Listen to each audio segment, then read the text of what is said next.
Hey, welcome back to the Infamous Podcast. This is Brian. I'm back, baby. Fresh from his hypocrisy tour of Disney World, Darryl Jasper.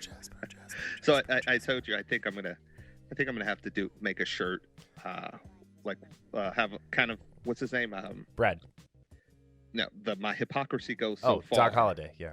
Doc Holliday, and then on the backs have the numbers as far as how far it is from Northern Kentucky to Florida. Yeah. It's like, and then have all the Disney parks on there. That's what I told you to put all. We'll see if Brad can make that for you, or maybe it should say my hypocrisy knows no bounds, or I forget what he actually says, but.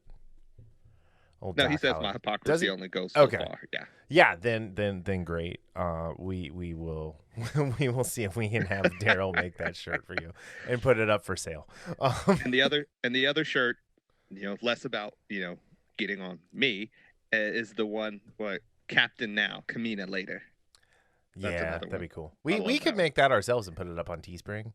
So yeah, with an Infamous Podcast logo on there. By the way, if you guys haven't subscribed to Patreon yet, for the thumbnail of last week's episode of WandaVision alone, it is 100% worth it to go sign up just to see what that thumbnail is. And obviously then to listen to the commentaries that we've done. But anyway, so welcome back. Wow, it was great to have Matt in studio with me. Matt was great. Matt is amazing. I love Matt. Yeah. And I love his artwork too, by the way. Yes. Rebel Art Studio. I know we didn't really talk a ton about his comic, but definitely check it out. It's at _Matt-tastic, just spelled just like it sounds, on Instagram and Twitter and stuff. Well worth following, well worth checking out. He is an amazing dude. So he's one of those guys, and I'm just going to gush about my friend here for a second. He's one of those guys who's like a total Renaissance man, right? Like I haven't found anything yet that he's not good at other than being tall. But he can't help that because he's only 3 apples high. So yeah, I when you all were talking about his judo background, you're like, you're so short. You're shorter than me, so you have great leverage. Like he's a black belt, I'm a green belt. There's black belts that I know I can like go up against, right? Even being out of practice for as long as I've been out of practice. But like even at my prime, I don't think I could have even thrown him, let alone like got him off of me. So yeah, grappling is the thing with grappling. This is why it's so different with striking. Mm-hmm. Striking, you can have a lucky punch, right? You like, it doesn't matter how much better you are. Like, look at Anderson Silva. Anderson Silva is worlds better than Chris Weidman on the feet. Worlds better. And right. Granted, he screwed around, but he got caught. You can get caught with a punch, even if you're much better than the person you're fighting. Right. That happens. Right.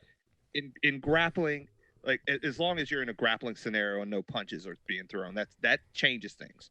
But if you're just grappling, like you're not going to get lucky an armbar or black belt as a new blue belt. And again, right. I'm assuming you don't have any kind of like wrestling background and all that stuff, because again, if you're just doing jiu-jitsu, for example, and you're both only jiu-jitsu guys, you're not going to accidentally armbar a black belt. You're just not. No. You're like, oh, I fell into this armbar. Yeah. But striking, you can be like, you could just, do a windmill and just happen to clip a guy or something like that. But yeah. All right. So welcome to Grapplecast, the new podcast that we're running. Actually, this will segue pseudo nicely into what we're doing. So we are first up so we're talking about WandaVision. We're going to talk about episode 7. We're actually going to go a little deeper into our review than we have been, because so much spoilerly awesome spoiler early whatever, a lot of spoiler stuff. So we're gonna do a little bit of spoilers, and then we'll get way more into it in the commentaries over on Patreon, where you can go back us for $2 and hear them all. But no, up front is Mortal Kombat released their trailer yesterday. Yes. So we're recording it on Friday. Yeah. It was on like Wednesday or Thursday. Yeah. So I I thought all yesterday. Well, not all yesterday, but last night I thought yesterday was Friday, and today I thought was yesterday, like this afternoon. So Nice. I'm just all flubbed up. So but yeah, it was released Thursday. Okay, so Thursday, and we are going to be talking about specifically the Red Band trailer on the HBO Max YouTube account.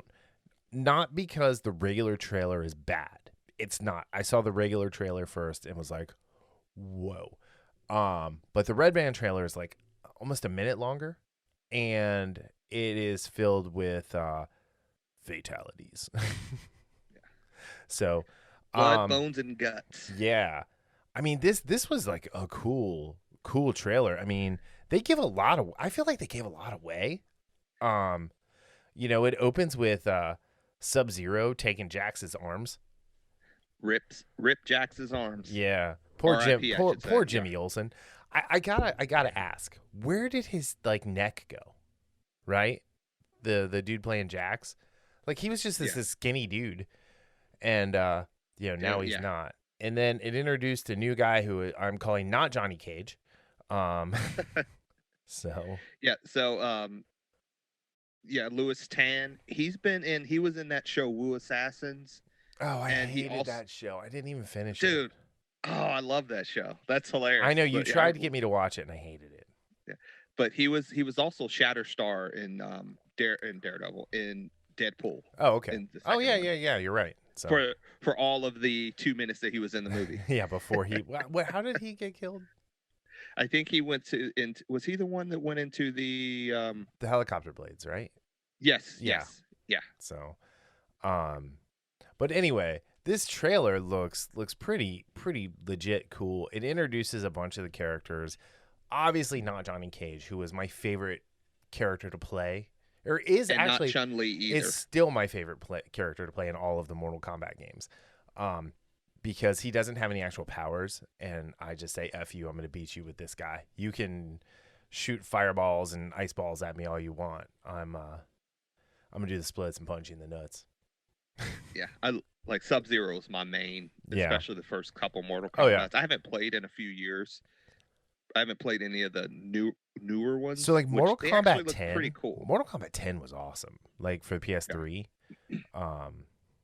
But yeah, no, this is just a really cool trailer. Last weekend, iTunes had a sale of karate, like kung fu movies, whatever martial arts movies, and I bought a ton of them. I've just been like on a martial arts movie kick all week, so. This worked out that this came out. Kano looks cool. I thought it was Sami Zayn, the wrestler playing him at first, but I could see that not. too. Yeah. But anyway, yeah, no, this was a really cool looking trailer. I like how it looks kind of dirty and gritty, and not quite as polished as the first two. Like the first two ones were pretty polished for their time, right? They looked pretty Hollywood. But then we got that cool ass. What was it? What was the name of it? The thing that was on the Mortal Kombat thing that Machinima did. Legacy. That hands down is my favorite. Like Mortal Kombat. Like that was so well done. Stuff to watch. That was really, really, really, really, really great. So I feel like if this pseudo lives up to that, then yeah. I think if it's even close, we're lucky.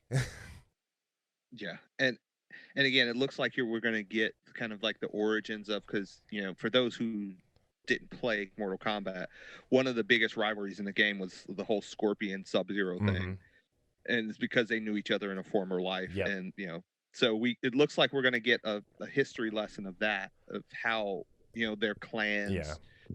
And we got Hiroyuki Sanada is playing. He's going to be the one that's ends up playing Scorpion. Cool. Which he's been in a lot of stuff. I love him as an actor. They're going to be. They were like the Romeo and Juliet of their tribes, and they're star-crossed lovers, and now they're mortal enemies. So yeah, you think I'm kidding? I'm calling that shot right now. In the world we live in, that is the way that's gonna go. But no, I think it's I'm excited. I'm just really really quite excited for it. I didn't know what to expect from this trailer because again, it's been like, when are we gonna get this? And then we got a teaser for it, like the poster teasers earlier in the week. Yeah, because that was what I had in the show notes originally, was the posters from Geek Tyrant. Yeah. And then we got something better. Yeah, it was. I'm really looking forward to this again. Video game movies, yes, have had a tough time since ever being really being good. I mean, there are exceptions out there. I mean, you've got Super Mario Brothers. You've got Assassin's Creed, Speed Racer was a animated. It wasn't really a video game, but like Assassin's Creed was and Monster Hunter. You have Monster Hunter, yes, which I haven't seen yet. You had Doom with Dwayne "The Rock" Johnson. Oh, and Carl Urban. Oh God, that movie was awful. That's one of the few the Resident Evil mistakes. Movies. Yeah, the Resident Evil. Well, those are actually good. I was about to say a couple of those are. Did you ever see the newest Tomb Raider with Alicia Vikander? No, I own it, but I've never watched it. Dude, I've watched it a couple of times. That was a really good one, and it does a lot of stuff like from the game. So the new Tomb Raider, kind of the reboot of the series. I think the first game came out in like 2014, and it follows that very closely. It's actually pretty good. Walter Goggins is like the main villain in it. Nice. I mean, Walton's awesome. Yeah, he's kind of a like cookie cutter villain, but just the overall adventure and Laura Croft, Alicia Vikander is great. I mean, she was great in I just like her in general. Yeah. But she was really good in that as well. I gotta say, in Ex Machina, she steals the show in the very few scenes she actually has. 100%. Which is really hard to do considering the Domhnall Gleeson and Oscar Isaac are killing it that whole movie. So yeah. All right. So speaking of looking forward to this. Yeah. So speaking of The Rock, Shazam made some casting announcements for the movie, and we were both kind of excited about this because it's the one dude from the Old Guard. Yeah, Marwan. What is his last name? Kenzari. Yes. And he was evidently Jafar in the live action Aladdin, which in the what? Yeah. Anyway, which I have no interest in seeing. You said words, but I don't know what language you were speaking. The live action what? Yeah. So I like, again, he's shown that he's a badass. He is a badass, yeah. So in the Old Guard, I mean, he was, all of them did such a good job with the stunts and everything. So this is a very good addition to the cast, which includes Noah Centineo, who is in, I won't even go there because you're going to make fun of me. Well, no, what was he in, Darryl? To all the guys that I've loved, he's like the love interest. Oh. And he's been in a couple other teen rom-coms too. But he was also supposed to, I believe, play, Prince Adam / He-Man. I don't know what happened with that. Wait, who was? Noah Centineo. Okay. I thought that was, but also Aldous Hodge is in this. When you were talking about Voodoo, Voodoo Tatum. That guy was gonna play. Really? Interesting. Yeah, I think that was him that was gonna play that. But He-Man's not a redhead. No, he's not a redhead. That's not what I'm saying. Never mind. We're talking about erasure earlier. Anyway, yeah, no, I like Voodoo Tatum. I think Voodoo playing Carter Hall is not a big deal because he's been reincarnated many times into many different people. So, but yeah, and then Quintessa Swindell, I don't know what I know her from. I'm not sure who she is. But yeah, and again, that's one of those. And again, part of it is because I'm not a huge Hawkman fan. So but hold on. Also, wait, real quick about Quintessence Wendell in the article on Cinema Blend. When it's talking about it says it's been reported that Netflix actress Quintessence Wendell will be the one to bring Cyclone to life. I never, as an actor, want to be called Netflix actor. like that's that is not a that's not a vote of confidence right there at all. Sorry, I mean, she has. Yeah. Yeah, I'm just looking at her IMDb, and she has 3 credits. Well, it says 7, but they only show 3. Oh, okay. She was in an episode of Euphoria. Yeah. She's been in the show called Trinkets, and then in an episode of this show called In Treatment. So, okay. I'm assuming Trinkets is the Netflix. Yeah, Trinkets is the net. So that's In Treatment. That makes sense. I think was the HBO Gabriel Byrne show. Yes. So, but yeah, no, I really like Aldous Hodge, and I liked Marwyn in the Old Guard too. He was a great character. So yeah. So this casting does have me cautiously optimistic, I guess. Yeah, is the word. I mean, the one who I don't care about is The Rock. Yeah. Which, as much as I have issues with him coming across as fake, I still enjoy his movies. He's not going to bring. I don't think he's going to bring a depth to Black Adam that we probably should get. Right. But from the physicality standpoint, although I still think The Rock needs to drop about 20 pounds to get a little bit more mobile, because he cannot run to save his life. No. Literally couldn't save his life if he had to run. No. But I just don't want him to be The Rock. Well, but he's going to be The Rock because it's the only speed he has. Yeah. Like it was fine. Like when he was doing that, right? When he was like Pain and Gain and even Jumanji to a point, right? But like he overdid it in the Fast and Furious franchise to the point where, like, while he breathed new life into that franchise, he also fractured that cast. Yeah. You know, like he keeps saying he's franchise Viagra, and I'm like, you are just you show up and you're you. Like in Ballers, he is he plays himself, more or less. And in Art Imitating Life, he bought the XFL. Yeah. So, and again, there's a couple, like, I don't know if you saw San Andreas, which is like one of my favorite disaster porn flicks out there. I mean, it's just ridiculous. Did that have Carlo Gugino in it? Yes. Yeah. And, I'm surprised I didn't watch that one because I really like it. And his daughter was Alexandra Daddario. So what? Yes. Adopted? No, they like him and Carla were, had been married at one time, and that was their daughter. She's got some strong genes. Yeah. But in that movie, he did show a couple instances of depth. Yeah. Like emotional depth. That actually surprised, let's be honest, it surprised me. Yeah. So, but to your point, I think he too often plays The Rock. So I want more from Black Adam, even though Black Adam, again, is I'm sorry, who? Shazam. Thank you. Shazam. They're renaming him Shazam.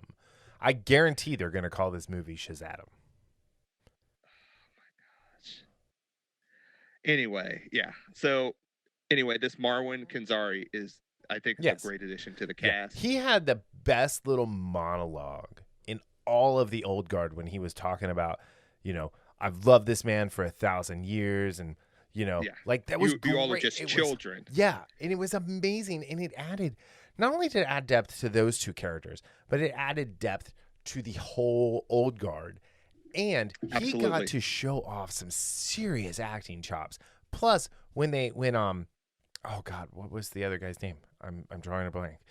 Got shot in the gun put in his mouth and shot, and he killed the other guy. That was bonkers, like just the emotion he showed. Like maybe he can teach The Rock how to act. I don't know. I'm just saying. Yeah. So. Yeah, it was his partner was Nikki. Yeah. So that scene was great. Those were my two favorite characters in the movie. So it was just great. It was great. So, all right, moving on. So with speaking of athletes being in movies, GSP is confirmed to return to the MCU with the Falcon and the Winter Soldier. Batroc the Leaper. Batroc the Leaper. I always mess with DC, like some of the cheesy names that DC gives their characters. I mean, they're kind of on point. Superman, Batman, Hawkman, Wonder Woman. Okay, but Batroc the Leaper is like that's hilarious. Marvel has a guy called the Trapster who uses glue to stop people. He's a bad guy. So let's not throw stones at the distinguished competition. Absolutely. Marvel has some crazy names, some names you just shake your head at as well. Let's be honest. So of all the things that you have to like suspend your disbelief about in the MCU, right? Mm-hmm. The one thing I had the hardest time suspending my disbelief about was the fact that Chris Evans could at all hold his own against GSP. Well, it wasn't Chris Evans. Yeah. But still, the idea that Chris Evans was at all able to not just immediately get knocked out. I thought you were going to say seeing George St. Pierre as an evil bad guy. Oh, no, he's an evil bad guy because I'm a Bismeen guy. So... So I do like him being, because this is the thing I like when Marvel doesn't kill off their bad guys, or not just Marvel, but just in general. Movies, don't kill them. Don't kill them. Yeah, well, look at Mission Impossible. I mean, the last two movies has had the same bad guy in it, which is great. Because it was all part of a trilogy. Actually, it was the last three. So yeah, but yeah.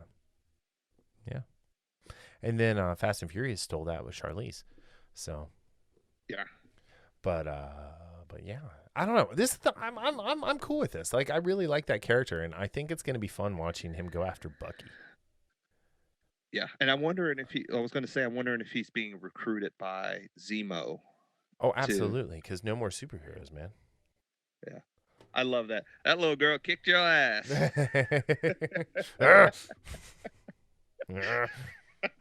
So yeah, I'm looking forward to GSP. I've always loved GSP. Yeah, March 16th can't get here fast enough. Yeah. So okay. Here's the thing though: is March 16th we've got Falcon and the Winter Soldier, and then we get Invincible the next week. Yeah. Just saying. And there's some wait a minute.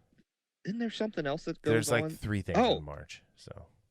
Yeah, the Snyder Cut's released the 18th. Yeah. So, I mean, like, March is going to be a content-rich month for us. Like, it's already done. Yeah. Like, we don't even have to plan those shows. We're just like, okay, we're talking about this week. Forget the Ides of March. Yeah.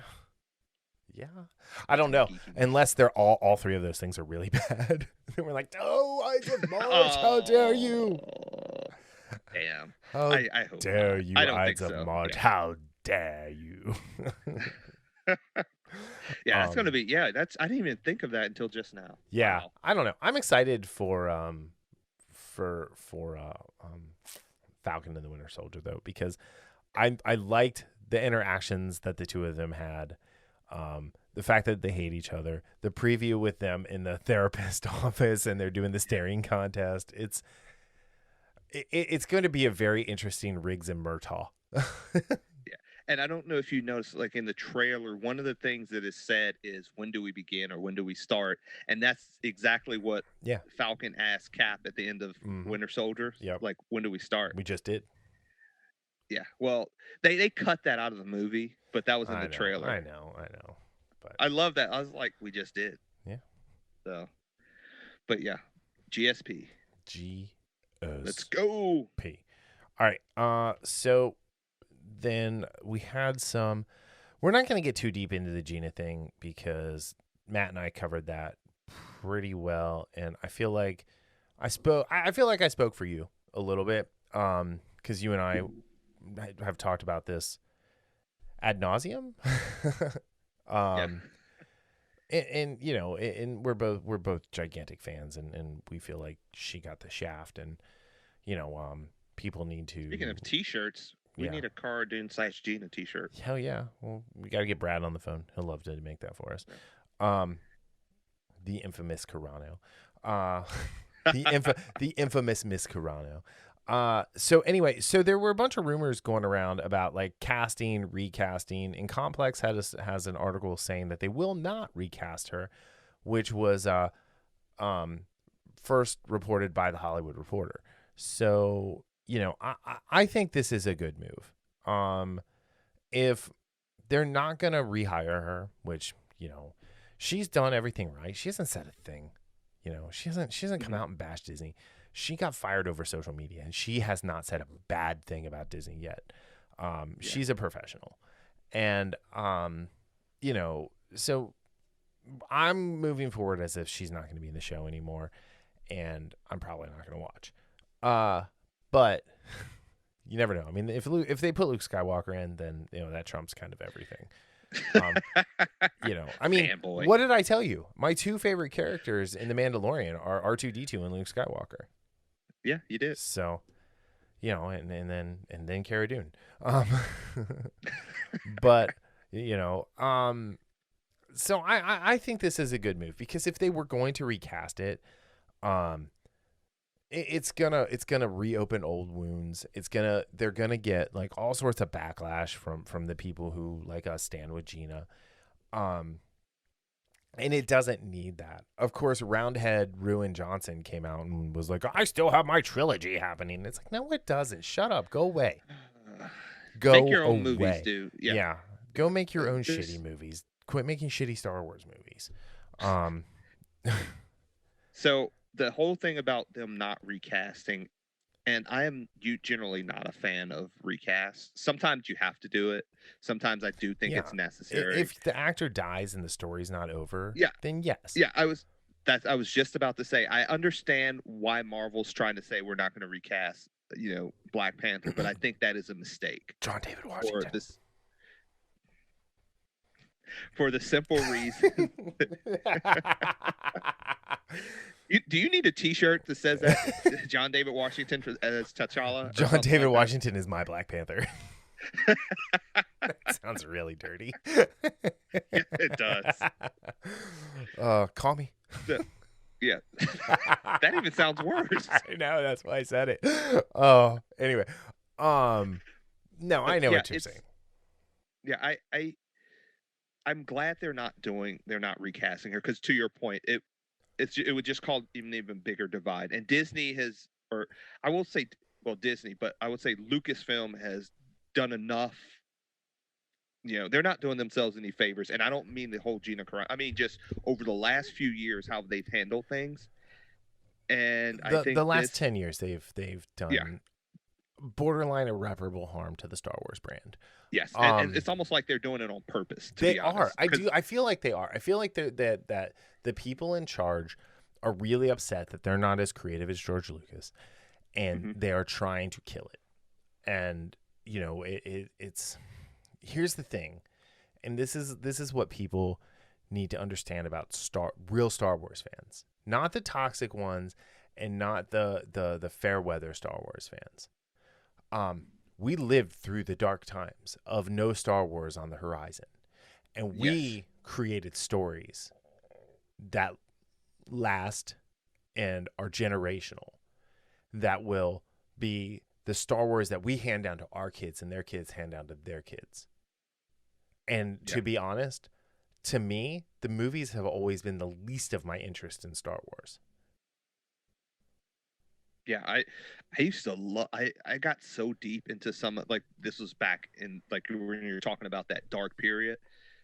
The books, I was just like, some of the stuff that we got in some of these books and some of these trilogies that are now, what do they call them? Legacy or whatever. Legends. Because they're legends. Every one of those authors is a legend. Every one of those books is a legend. And you know, the only thing from like the quote unquote new canon that I've really like loved is Vader Down, the mini series crossover, and it's only 4 issues. And Alphabet Squadron. Mm-hmm. That's it. I mean, the rest of it I enjoy it, like for as much as I can, what of it I can enjoy. Right. But yeah, but no, recasting Cara is just it's a bad idea. Yeah, because he wrote that specifically for her, Favreau. I was at Celebration when he talked about that, how he's like, we wrote this with her in mind. We brought her in. We designed it to look like her. In the same thing, and here's the thing, it's in the same vein. They did it for Lumpy Face, Pascal. Dude, go get checked for the mumps. Please go get checked for the mumps. Seriously. But no, I mean they wrote Din Djarin for him. Mm-hmm. So yeah, so this whole not casting or not recasting is the right thing to do for several reasons. Like, one, again, you've screwed up a lot, Lucasfilm. Like, there's like anyone who objectively looks at the last 10 years can say they've screwed up big time on many occasions. Not recasting her is actually a smart move, which I can't say they've often done. And it also opens the door for, like my boy Jim Harbaugh says, God willing and the creek don't rise. Her somehow being brought back on, I know this is different than the James Gunn thing. Don't get me wrong. Yeah, she didn't talk about pedophilia and yeah. Obviously, in Hollywood, that's there's nothing wrong with talking about that. So. In California, there's nothing wrong with that, with the way they try and pass their laws. But that's for neither here nor there. Yeah. So, yeah, just have some dialogue in one of the shows. If you, depending on how they move forward, you don't even have to have to mention it necessarily, because I know there in the Mandalorian there's going to be a time jump and all that. And again, there's also some rumors out there that Favreau is really unhappy with this decision by Lucasfilm. Yep. I haven't gotten enough into that to kind of like talk about it, with enough confidence. But like you said, he wrote this for her. Mm-hmm. He's evidently not a fan of the whole cancel culture thing. Mm-mm. And there's people out there who are like, she didn't get canceled, she got fired. No, she got canceled, dude. Like, she got canceled, people. You can't just like let one ideology run rampant and say whatever they want, and then the other side get completely taken out of context, and then you're done here, and we're not even going to give you the respect to call you, of telling you and tell you to your face. You're going to find out on Twitter through a trending hashtag. And this isn't the first time this has happened. I don't think Lucasfilm has done, but I've seen other people and learn they've been fired from social media. Oh yeah. That is absolutely the most cowardly, piss-ass job of someone, and you're not a leader if you do something like that. No. You're a punk. And I don't care who it is. And I'm just going to reiterate. Somebody through social media. Yeah, especially Twitter, if it's through Twitter. And so I'm going to reiterate. If you're on Twitter, delete it now. Your life. I have been off of Twitter for going on a month, and it has been great. There's still podcast stuff that gets posted, but I'm going to tell you right now, it's not checked. It's all automated. So. Mm-hmm. Yeah, please, people, just stop Twitter. There's no logging into Twitter. There's no going on to see what's happening on Twitter. My favorite, I think Obi-Wan was talking about Twitter when he said a wretched hive of scum and villainy. I'm pretty sure he was. He's a prophet, man. Yeah, Alec Guinness, man. He knew stuff. Sir Alec. I'm sorry, Sir Alec Guinness. Yes, Sir Alec. But all right, so moving on. We got a nice little trailer for Invincible today.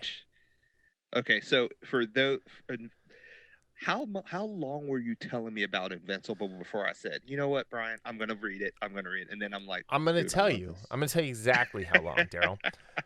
9,442 years 6 days and 13 hours, 8 minutes and 2 seconds.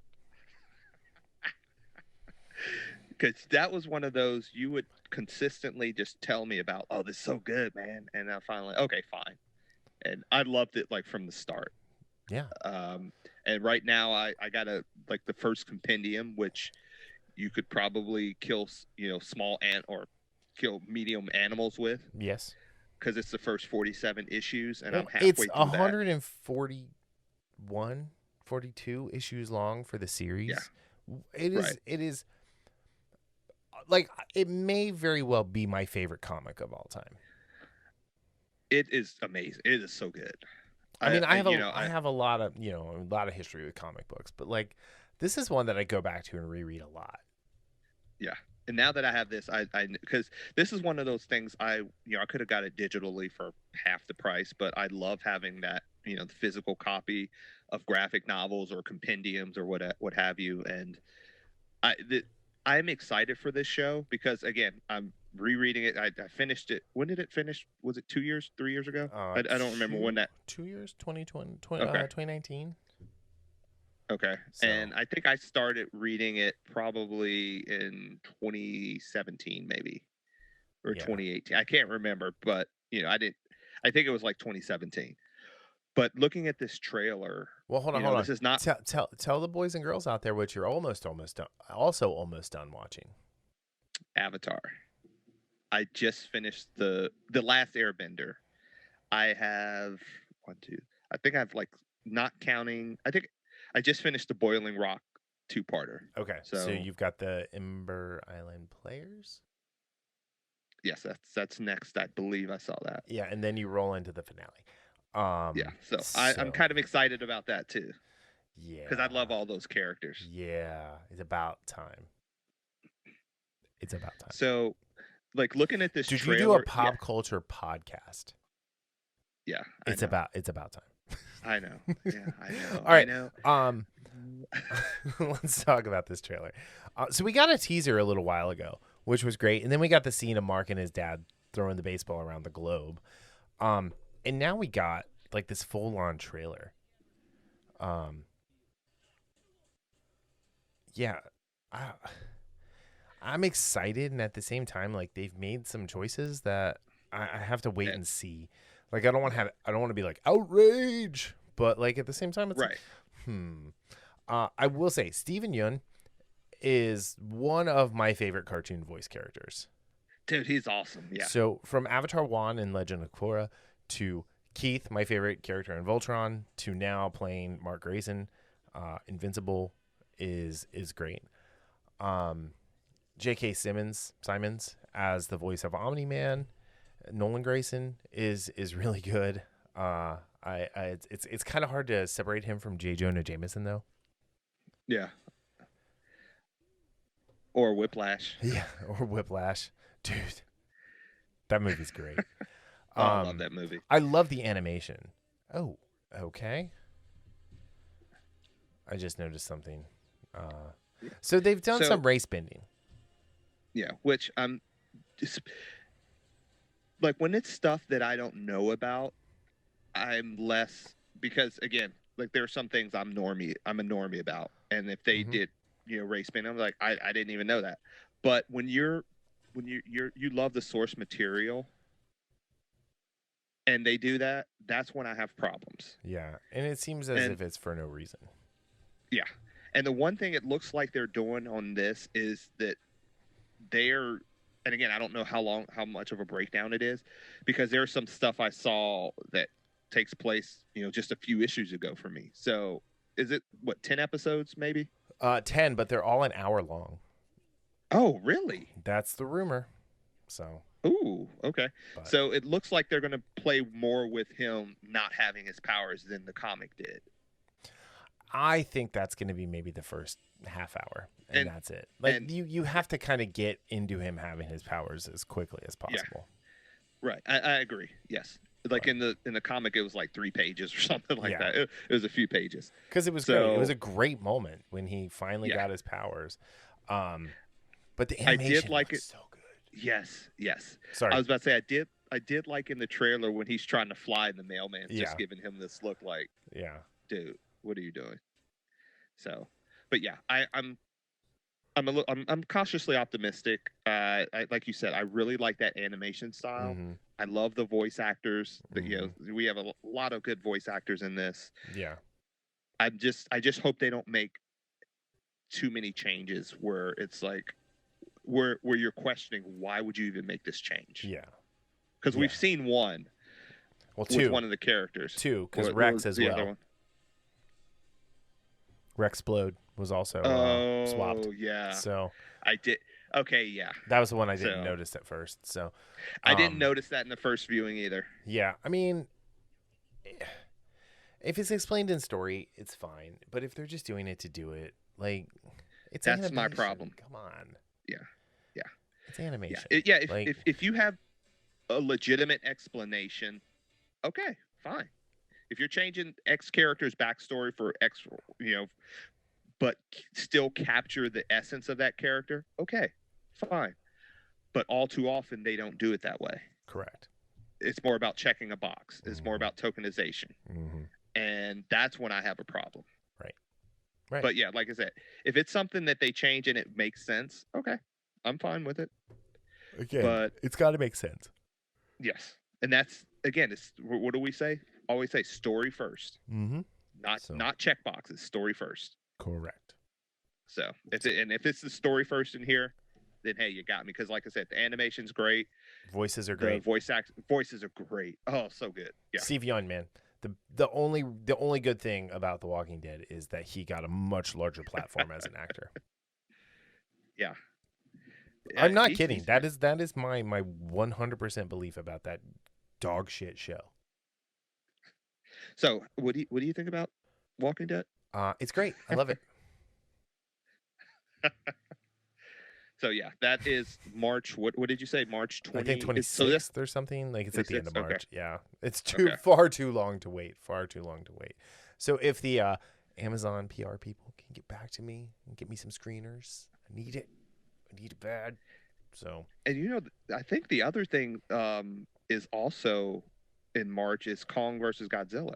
Oh, dude, March is gonna be the best month ever. Man. Dude, how did we get so lucky? Yeah, March 31st. Jeez. All right. So you guys know what we're talking about in March. Man. I'm thinking I'm going to try to go to the theater to see that Godzilla Kong. Ooh, let's do it. Let's make it a day. Yeah, we haven't gone to New Mutants. New Mutants was the last one we saw.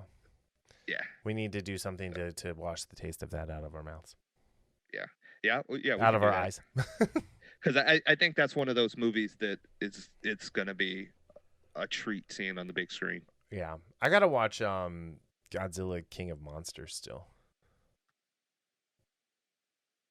Yeah, because I fell asleep. Yeah, that one I actually went to the theater to see, and I kind of fell asleep in a part too. Yeah, no, I mean, we tried watching it on the HBO, and Haley watched the whole thing, but I 100% sacked out within like 10 minutes. Like I didn't even see Millie Bobby Brown. I don't remember. So yeah, maybe I saw Coach Taylor. Maybe not. I know they're both in it from the trailers, but yeah. So clear eyes, full heart. Go Kong. Anyway, supposed to say can't lose. I know what I'm supposed to say. I'm going full Ruin Johnson and subverting your expectations. Well, you pissed off half of this podcast duo. Fine, fine. Can't lose. There we go. There, I'm satisfied. I now. said it. Damn you. Anyway, all right. Speaking of expectations, can we just take a second and say we're gonna spoil the shit out of WandaVision today? We're not gonna go full spoilers, and if you haven't watched it, there's a mid-credit scene and an end-credit scene, so make sure you watch both of those. And if you haven't watched it, hit pause now and come back later. So Modern Family is one of my favorite shows. Still have not watched that from start to finish. It is all on. It's on Amazon. It's on Hulu. It's on Disney. It's on something else. It's on. It just landed on a bunch of them, the full series. Really? Like, we've been rewatching it like when we eat dinner and stuff. Okay.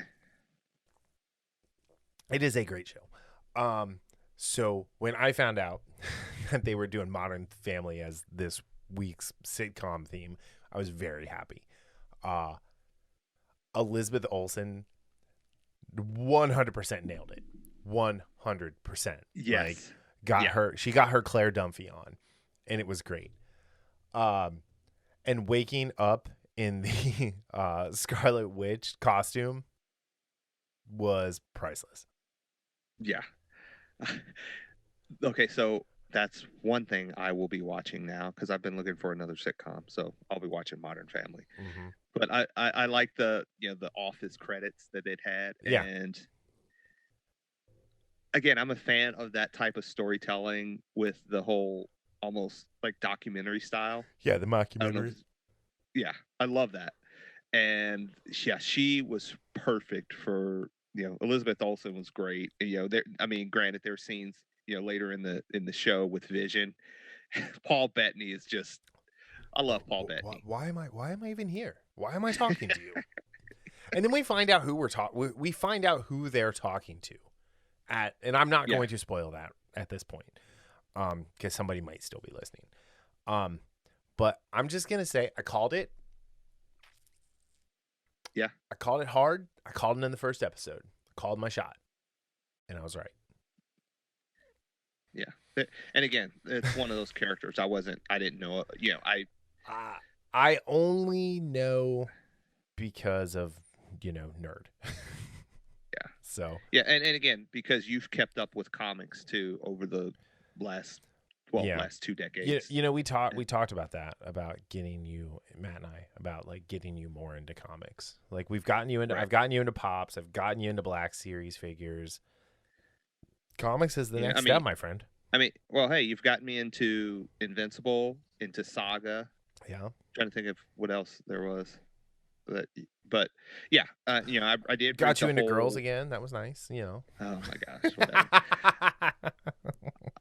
Anyway, I did read the whole Civil War thing. Yeah, Civil War. But I read Civil War, and when I say I read Civil War, I read everything. Yeah, you have to. Oh my gosh! Right? Oh my goodness!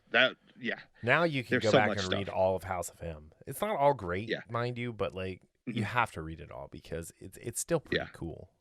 You have Spider-Man masquerading around as a mutant. Yeah, that's one of those I thought about reading before this show started, and I didn't. But I think you're better off for it. Read it. I do. I think you're better off for it because there's like just things that happen where it's like, that's pretty House of M, but like there's no mutants right now, so it's gonna go the opposite way most likely, where she says more mutants. But yeah, no, this was really cool. Like she was talking about like Pietro being an imposter. She doesn't know. I really don't know who he is. That was a great. Not only was it a great line, but like the way she kind of like looked off into the ether was really kind of a cool moment. But yeah, and again, like I thought the sword stuff in the real world was a little better. I think Hayward is a red herring.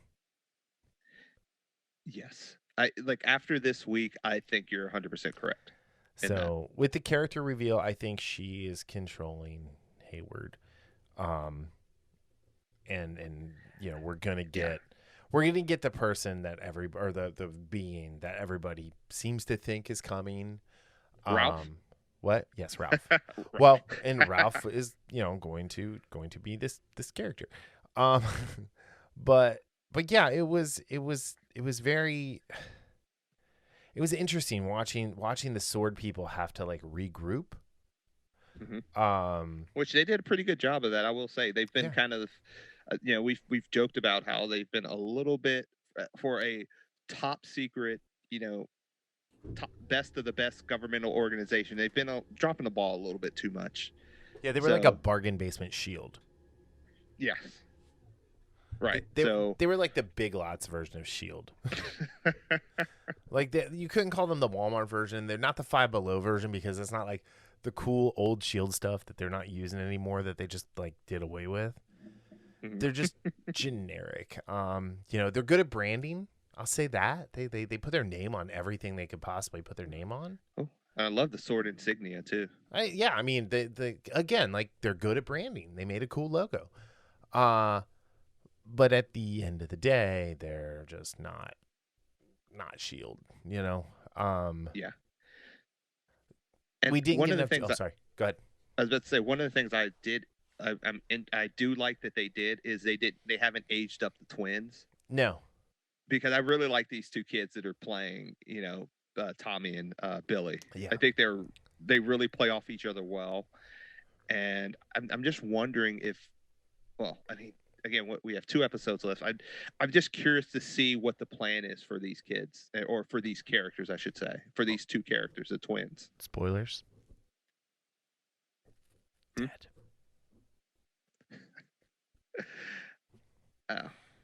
Oh.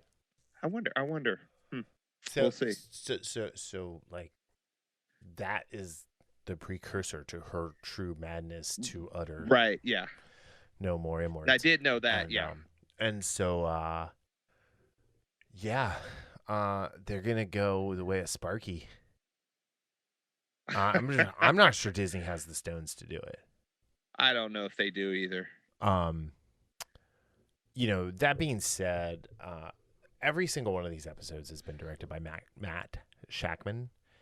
And I think that's what has made the difference. Is that it's one voice throughout, as far as the direction. And then this one was written by Cameron Squires, and they've got a bunch of different writers to come in. And I feel like some have been good, some have been bad. Some have had like different, like, I'm going to use the word agenda, but like it's not as loaded as it sounds. They've had an agenda of what the focus should be. But Shakman's direction has like, and in a show that's ever changing, really helped keep true to what all the characters' actual motivations are. Yes. And so like, I love Wanda. I love Vision. I love Darcy, but I've loved Darcy since, the 40-year-old virgin when we first met Kat Denning. But I mean, she's just a great actress. She's just a fun little sarcastic, like wonderful ball of joy to watch on screen.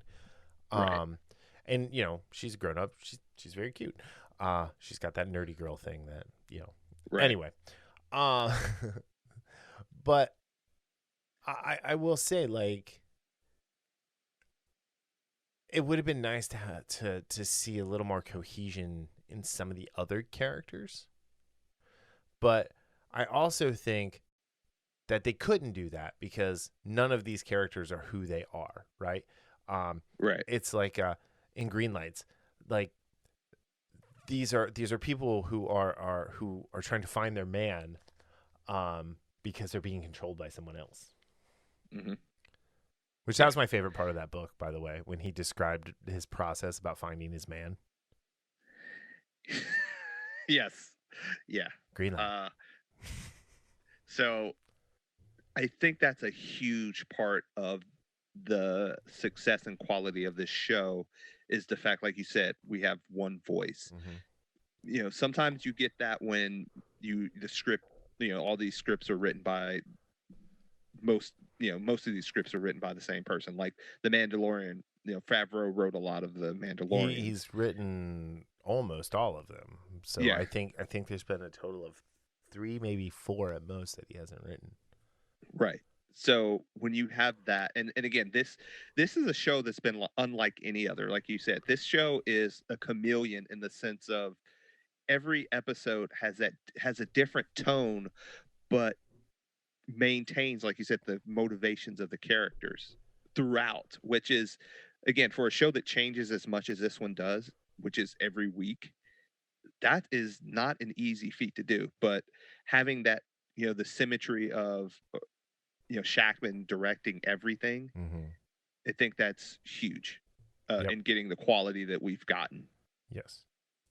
Yes. Agreed. 100%.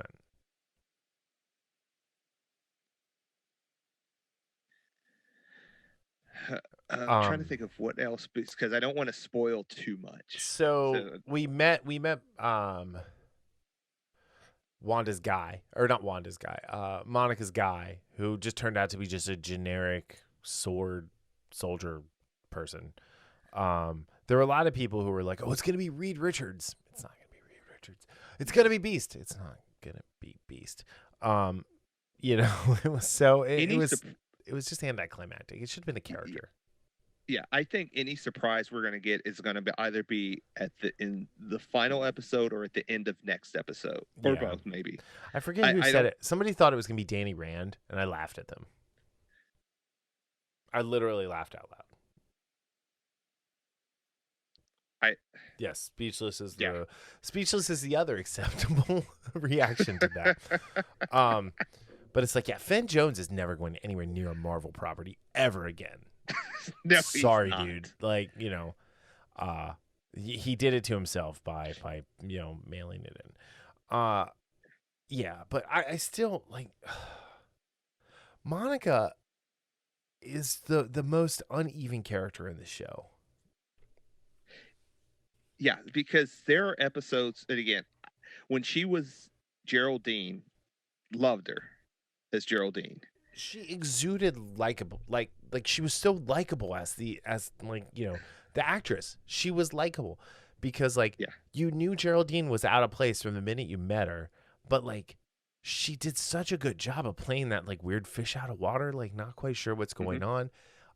When she got her promotion, the joy and exuberance that Tona Paris showed there was great, and you were rooting for her.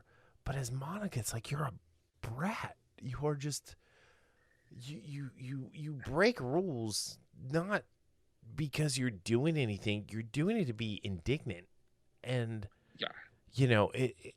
it's her character is everything that was wrong with the Captain Marvel movie. Yes. I just realized that just now as I was talking about this. I did not even put that together, but when you said that, it just clicked into my head. The same way when with Veers, with all throughout Captain Marvel, there was an issue, and I don't know. I could understand Captain Marvel in the sense because the directors were, inexperienced directors. I don't remember who wrote the script of Captain Marvel. I think it was the directors wrote it. I might be wrong. But the script wasn't great either. No, it was a bad script. It was So I get, but with this, and again, there are instances of where I actually like Monica to your point, being uneven. It's we talked about this where one episode's oh man, she is such an annoying character. And then you think they write it in the next episode and you're like, okay, she was okay. She was pretty decent here. And then it goes back and forth and back and forth. So, there's no consistency with what we're getting with her character, her motivations, her background, the one thing I did like in this episode, and I said was great. It wasn't just from a visual standpoint, which was awesome, but from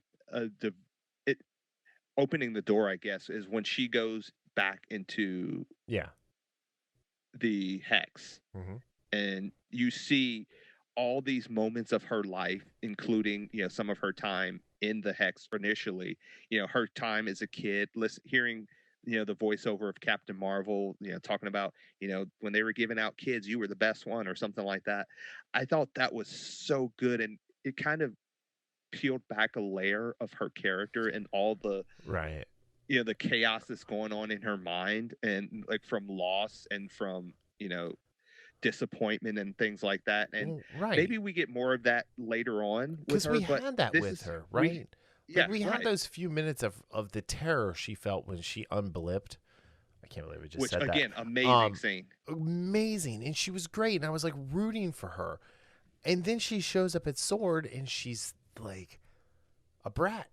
She was just, and she was a dick to Hayward. And,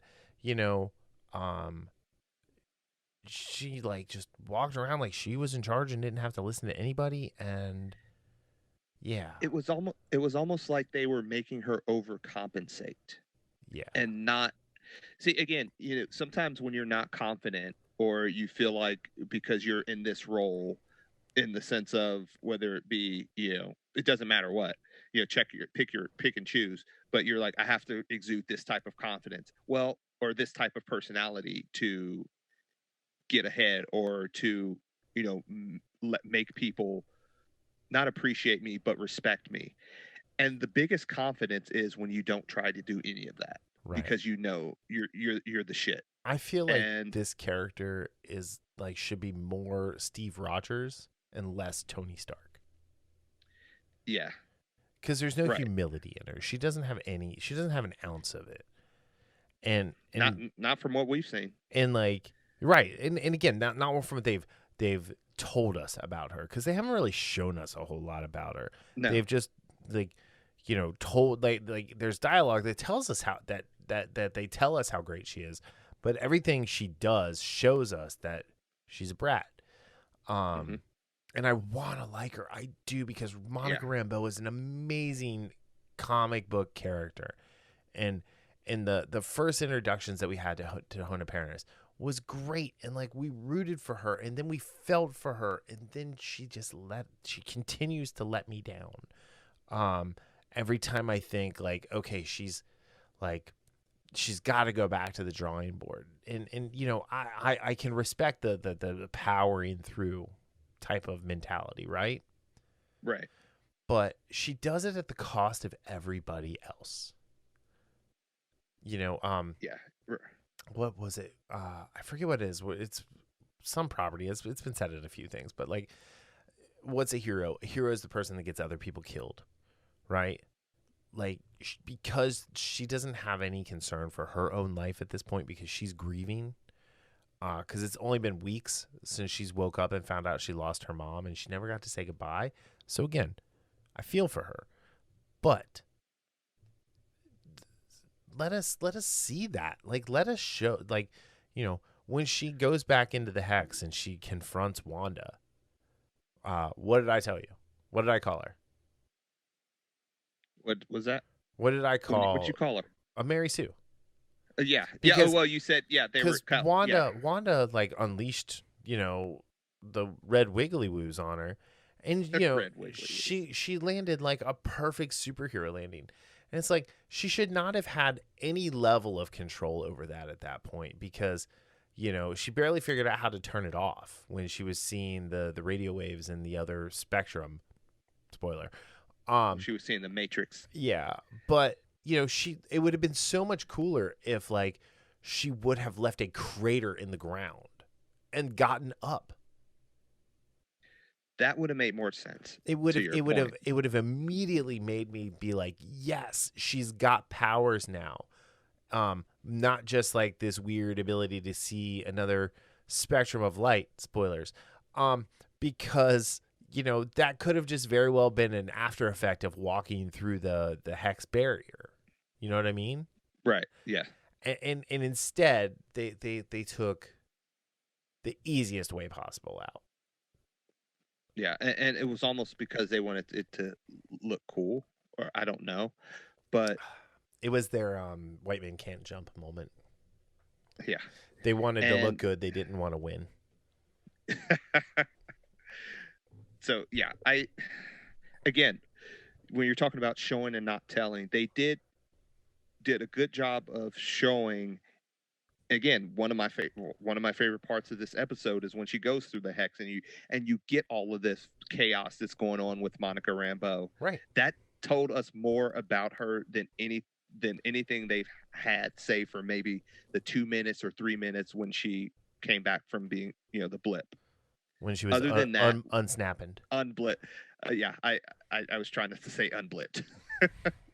She was deblipped. Deblipped. Yes, there we go. Or she was blipped back. She was blipped. But yeah. And yeah, for her to kind of just land like, no problem, with no damage to anything. Yeah. I don't know. And I get that's a special effects thing, and they cost money to do, but yeah, and I was wondering that too. But that's important. Hey, that's important. That's good storytelling, and like, they've done such good storytelling up until this point, and to just kind of lays out on that and have her do the the superhero landing, which is hell on your knees. And who did it the best? A girl. Yeah. Jumping off the helicarrier. I still think like her and RDJ have the best superhero landings. Yeah, he does have some. I mean, you just can't beat the Iron Man. How like he like lands like the Terminator just stepping out of the or just having the time bubble disappear around them, and then the way he looks up, it's chilling. Yeah. Anyway, yeah. So the other cool thing in this episode was obviously the relationship between Darcy and Vision. She is apparently the escape artist at the circus. That was good. And she's like, I'm not going to go out with you. Okay, I'm going to go out with you, but I'm going to get the lobster. And here's the thing. That's what Darcy would say anyway. Like, it was like, it was great. And then when he kind of like turned her back on, like got her out of WandaVision, she was like, I really wanted to be a character in this show. Which is another thing Darcy would say. It was great. Like, it was like, oh my God. She's freaking out and she's using humor to deflect. But them trying to drive back into town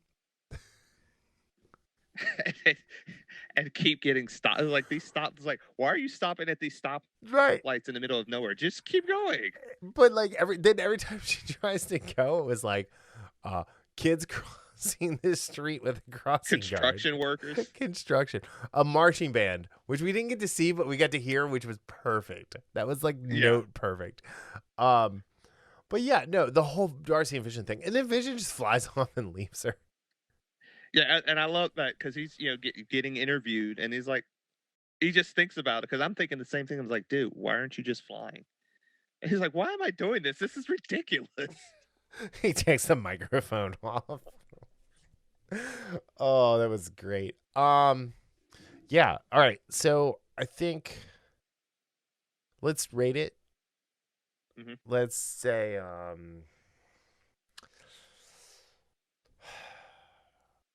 of 5.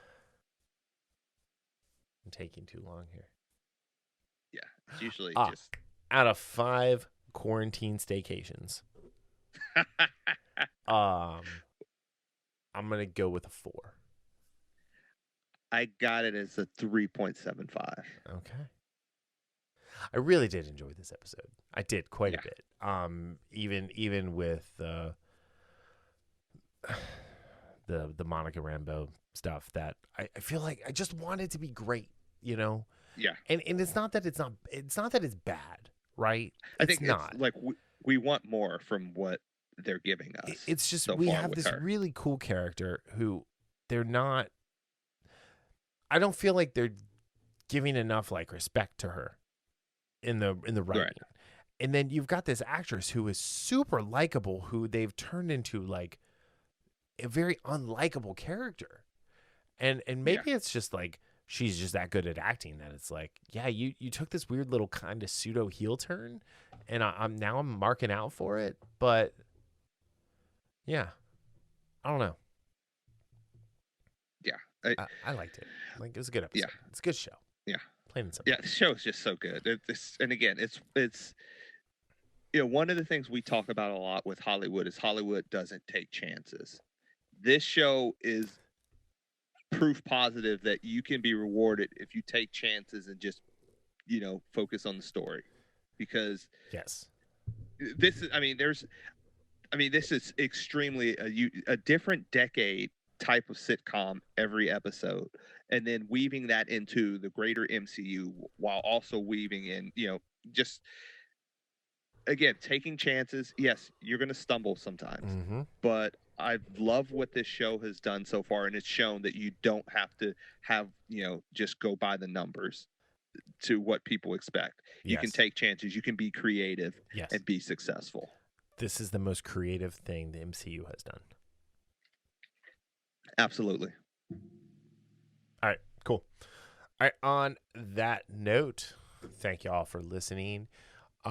You can find us on YouTube, Apple Podcast. If you're listening on your favorite podcatching app, thank you. We haven't shilled for this in a while. If you like what you hear, can you head over to iTunes and give us a 5-star review and tell everybody why you like the show? If you don't have iTunes, head over to Podchaser, and you can do the same thing, podchaser.com. And or just actually go to theinfamouspodcast.com and you can leave the Podchaser review right there. Actually check out the website. The website's got a ton of stuff. We've got a few affiliate links on there. You can get like Comixology for Comixology Unlimited for like 30 days. You can get CBS All Access. I think it's still a week free. There's some great deals on like Logitech mice and stuff like that. Check out. And you can get to our Patreon page to get the commentary, which we're about to record when we're done here. Yeah. All right. Well, on that note, thank you all for listening, and we will talk to you later. Peace out.